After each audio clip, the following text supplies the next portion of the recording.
Hey, thanks for tuning in to EskimoTV. My name is Jason Escamilla and I'm your host. Today we're going to be talking about Bates Motel Season 5, Episodes 1 through 3.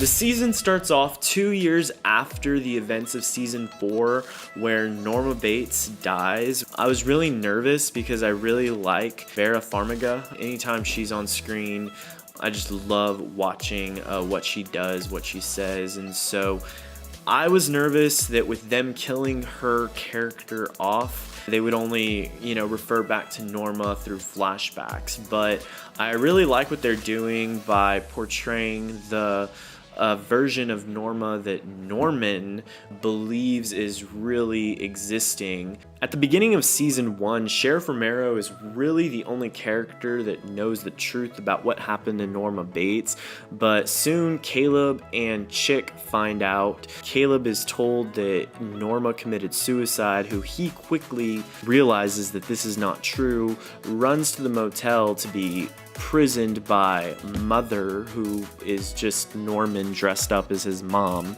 And the crazy part is that Chick sees all of this happen. One of the things that I kind of have an issue with is that if I were Chick, I would immediately get out of there and go tell the authorities that there's something really wrong with Norman Bates and try to get Caleb some help. But instead, he just lets Norman imprison this guy.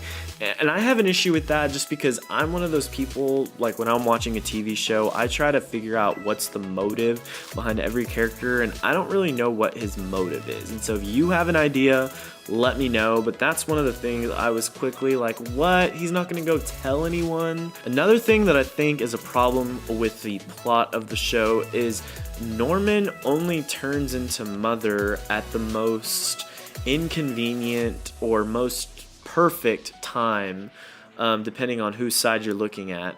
He turns into Mother when no one else is around to see him other than the person that he's going to kill, and it just kind of inconvenient for the person who's being taken out by this Mother character that Norman is.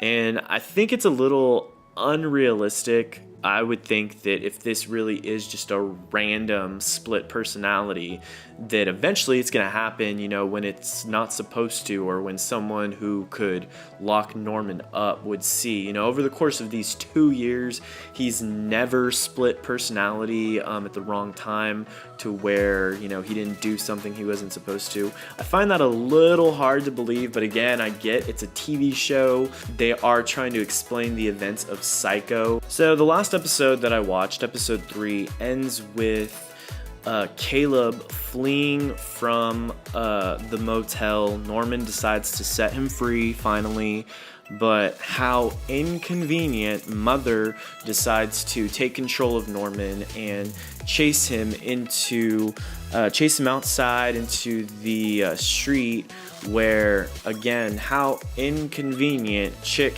hits him while he's pulling up to the motel. And so now Chick is involved in this drama. He's killed somebody.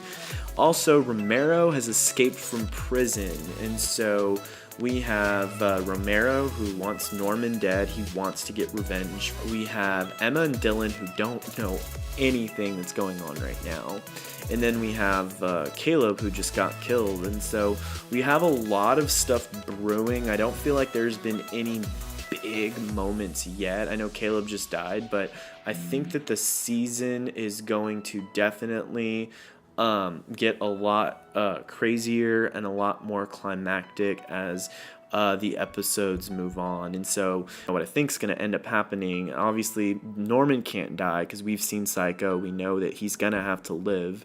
There's going to be some unfortunate event, I think, with Romero trying to hurt Norman and then him getting in trouble for it. I think Emma and Dylan are going to walk in on a lot of this drama at the most shocking, inconvenient time that you would never expect. Alright, if you enjoyed this video, subscribe to my YouTube channel, EskimoTV, and share it with your friends. Also, leave a comment to let me know your thoughts on these first 3 episodes, and I hope to see you guys for the next video.